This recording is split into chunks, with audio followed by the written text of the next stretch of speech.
ये हैं रोहित, 30 के, अच्छी सैलरी वाले। इनकी 10 लाख की एक एफडी है 6.5% पे।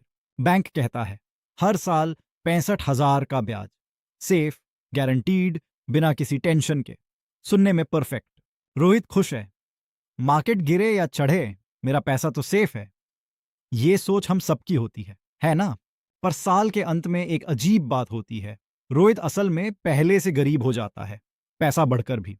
पैसा कमाकर भी गरीब, ये आखिर कैसे मुमकिन है? यही आज खोल कर देखते हैं। ये आपको चौंका देगा।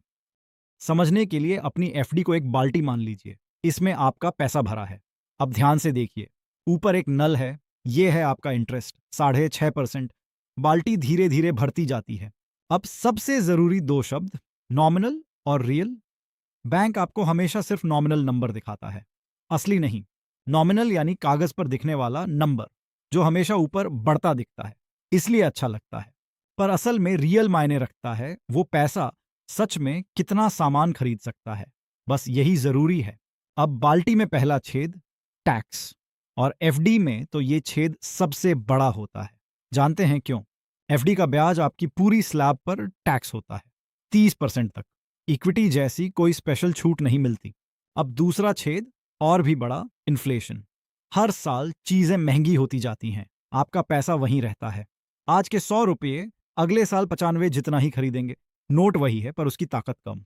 तो असली हिसाब यही है, इंटरेस्ट में से टैक्स और इन्फ्लेशन घटाओ, जो बचे वही आपका सच्चा रिटर्न है। और असली प्रॉब्लम यही है, नल धीरे भरता है पर दोनों छेद उससे तेजी से खाली करते हैं। चलिए रोहित के असली नंबर्स देखें। साल भर में ब्याज मिला 65,000। अभी तक तो सब अच्छा। पर रोहित टॉप टैक्स ब्रैकेट में है। 30% टैक्स में करीब 20,000 सीधे कट गए। हाथ में बचा करीब 45,000। यानी 6.5% का रिटर्न अब सिर्फ 4.5 रह गया। अब आता है दूसरा छेद, इन्फ्लेशन। मान लीजिए लंबे समय में करीब 6% सालाना। एक साल बाद रोहित के पास हैं 10,45,000। फिर वैल्यू बचाने के लिए चाहिए थे पूरे 10,60,000। यानी असल में रोहित ने करीब 14,000 रुपये की खरीदने की ताकत एक साल में खो दी। उसे महसूस होता है 65,000 का फायदा, पर हकीकत है करीब 14,000 का असली नुकसान। और सोचिए, यही पैसा इक्विटी में होता तो टैक्स सिर्फ 12.5% लगता, आधे से भी कम।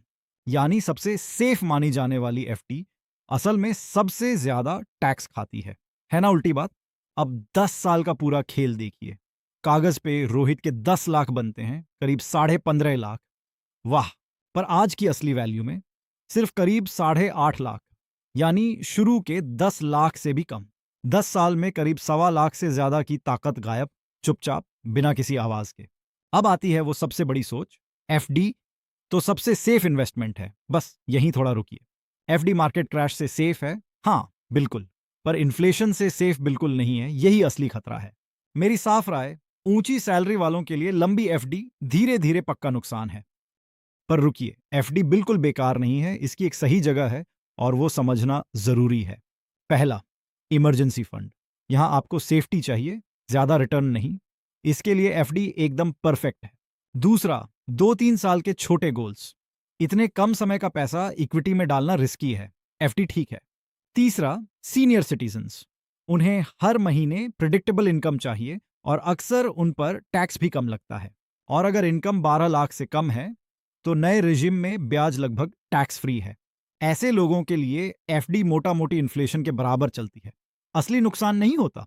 एक चेतावनी, बैंक डूबे तो सिर्फ 5 लाख तक ही इंश्योर्ड है। बड़ी रकम कई बैंकों में बांट दीजिए। बात एकदम साफ है, एफडी का काम है सेफ्टी देना, दौलत बनाना नहीं।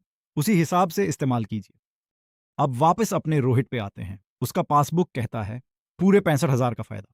पर यह पासबुक एक बड़ा झूठ छुपाता है। असली कहानी तो इसके ठीक नीचे छिपी है। पहले टैक्स ने करीब 20,000 खा लिए, 65 में से बचा सिर्फ 4.5%। फिर इन्फ्लेशन ने बची खुची ताकत भी चूस ली, नल से कम भरा और छेदों से कहीं ज्यादा बहा। तो साल के अंत में सच क्या है? दोनों कार्ड्स पलटते हैं।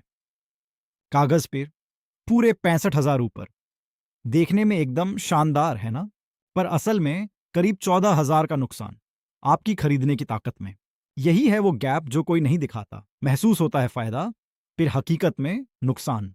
एक लाइन में आपकी एफडी का नंबर बढ़ता है पर उसकी असली ताकत घटती है, और 10 साल में तो ये चुपचाप करीब 1.25 लाख से भी ज्यादा की चोट बन जाता है। पर घबराइए मत, एफडी आपके रुपीस बचाती है, उनकी ताकत नहीं। बस इसे सही काम के लिए इस्तेमाल कीजिए। चलिए पूरा सबक 5 बातों में। पहला, नंबर को हमेशा टैक्स और इन्फ्लेशन दोनों के बाद देखो। दूसरा, एफडी का ब्याज आपकी पूरी स्लैब पर टैक्स होता है, सबके मुकाबले सबसे ज्यादा। तीसरा, ऊंची सैलरी और लंबी एफडी का मतलब है धीरे धीरे होता असली नुकसान। चौथा, एफडी सेफ्टी, इमरजेंसी फंड, छोटे गोल्स और सीनियर सिटीजन्स के लिए सबसे सही है। पांचवा, हर इन्वेस्टमेंट टूल को अपने गोल और अपनी टैक्स ब्रैकेट से मैच करो। याद रखिए, एफडी बुरी नहीं है, उसे दौलत बनाने का जरिया समझना गलती है। अब आपकी बारी।